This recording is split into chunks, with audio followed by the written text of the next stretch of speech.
Welcome to our deep dives Okay. into The Courage to Be Happy. Right. This book, well, it kind of summarizes the core principles of Adlerian psychology. Yeah. And let me tell you, Mm-hmm. it offers some seriously thought-provoking insights It does. into achieving happiness and self-reliance. By the end of this deep dive, Okay. you'll understand how respect, praise, and even your birth order Interesting. might have a surprising impact on your overall happiness. Adlerian psychology often challenges conventional thinking, Right. and this book is a prime example of that. You'll discover that true fulfillment isn't about external achievements. Hmm. It's about cultivating inner strength and genuine connection with others. Yeah, the book kicks off with this idea of education for self-reliance, which I found Yeah. fascinating. Absolutely. It's not just about academics. It's Right. about empowering individuals to meet their own needs Mhm. while Yeah. still contributing to society. Exactly. Adler believed that true happiness stems from this self-reliance, not from dependence on others for validation or approval. Interesting. It's about finding that balance between individual growth Yeah, and social responsibility. that's a powerful concept, especially in a world that often emphasizes individual achievement above all else. It is. But how does respect play into this idea of self-reliance? Well, respect is the foundation for healthy relationships, Okay. which in turn supports individual growth and ultimately self-reliance. When we feel respected for who we are, Right. without judgment, we feel safe to express ourselves authentically, Yeah. to take risks, and to learn and grow. That makes perfect sense. We can't truly be self-reliant if we're constantly seeking validation from others Right. or trying to fit into a mold that doesn't feel genuine. Precisely. And this leads to one of Adler's most intriguing and perhaps controversial ideas, Okay. the potential downsides of praise. I have to admit, this idea really caught my attention. Yeah. We're conditioned to think of praise as a positive thing. We are. So how could it possibly be detrimental? Well, think of it this way. While we often see praise as a way to reinforce positive behavior, Adler argued that it can actually hinder a child's development Right. and fuel unhealthy competition. Wow. Instead of focusing on intrinsic motivation, Yeah. the joy of learning for its own sake, Yeah. children become preoccupied with pleasing others and seeking external validation. So instead of praising a child for a specific achievement, Yeah. we should focus on encouraging their effort and their love of learning. Exactly. There's a great example in the book about a child who receives a magnifying glass as a gift. Okay. At first, the child uses it to observe ants, Uh-huh. but then discovers they can burn the ants with the intensified sunlight. Adler argues that we shouldn't praise or scold the child's actions. Okay. Instead, we should educate them about the value of all life. Okay, that example really drives home the point. It's not about controlling behavior through rewards and punishments. Right. It's about fostering understanding and encouraging children to develop their own internal compass. Yes, and when children are constantly praised for being special or the best, it can actually reinforce feelings of inferiority. Oh. They may become afraid to take risks for fear of failing and no longer being seen as special. That's a really interesting perspective. It is. I can see how this constant need for external validation could actually prevent children from developing true self-reliance. It creates a fragile sense of self-worth that's dependent on constant praise and affirmation. Yeah. And this can have a ripple effect on their relationships with others. Oh. They may struggle to form genuine connections because they're so focused on maintaining this image of perfection. This is making me rethink the way we interact with children and the messages we send, even unintentionally. Adlerian psychology encourages a shift in focus from praising outcomes to encouraging effort, resilience, and a genuine love of learning. Mm-hmm. Yeah. Yeah. This is really making me question some long-held assumptions. It is. I'm curious to know more about Adler's views on inferiority. Okay. He places a lot of emphasis on it. He does? But it seems like a negative concept. Right. How can feeling inferior be a good thing?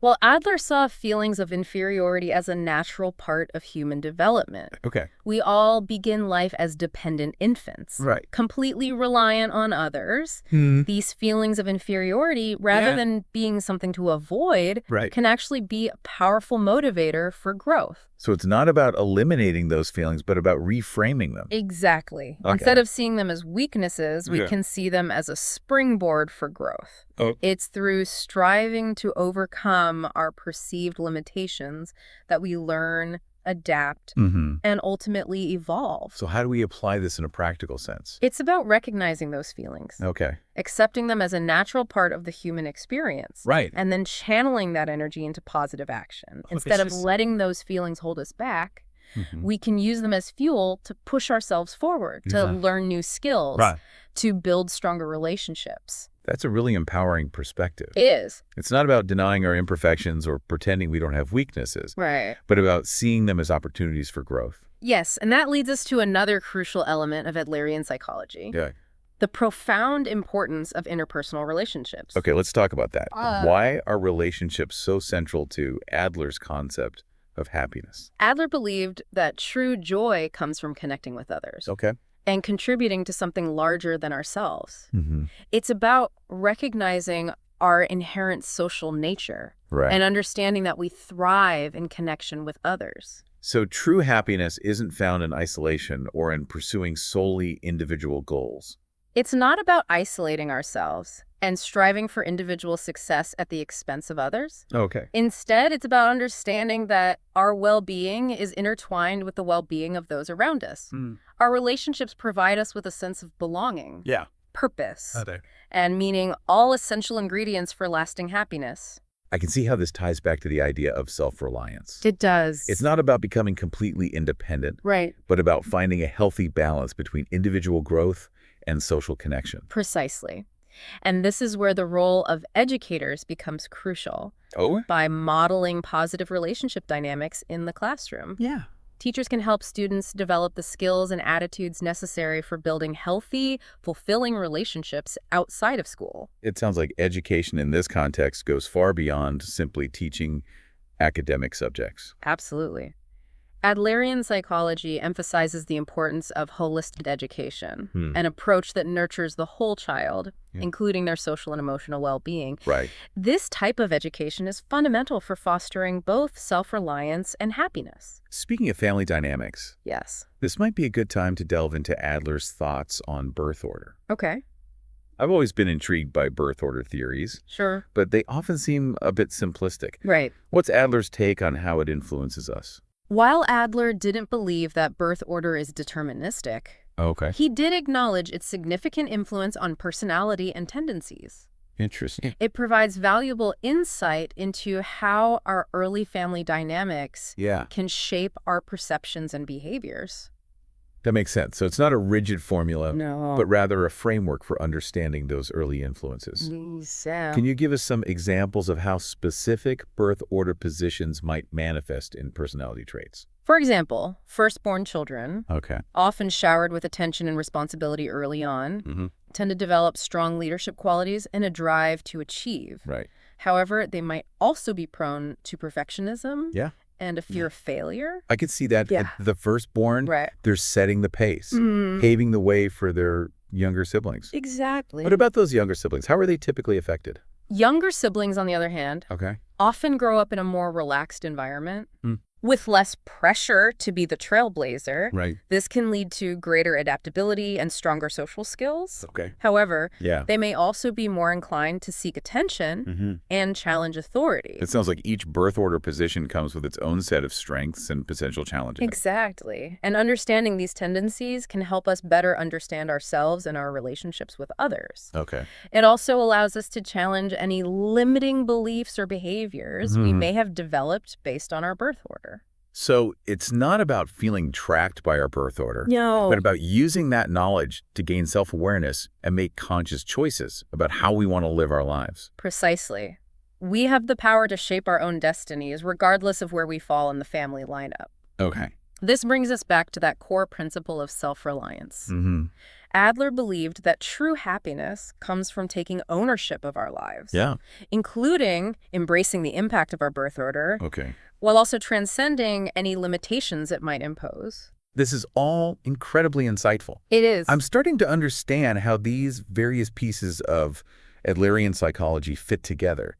It's about recognizing and accepting the influence of our past, our family dynamics, and our perceived shortcomings, while also acknowledging our power to choose our own path. That's the essence of it. Okay. It's about taking responsibility for our happiness. Right. And recognizing that it's not contingent on external factors, but rather on our internal state of being. This idea of taking responsibility for our own happiness is incredibly powerful. It is. It suggests that we have far more control over our well-being than we often realize. Exactly. And that's where love comes in. Wow. It's an essential element in achieving lasting happiness and fulfillment.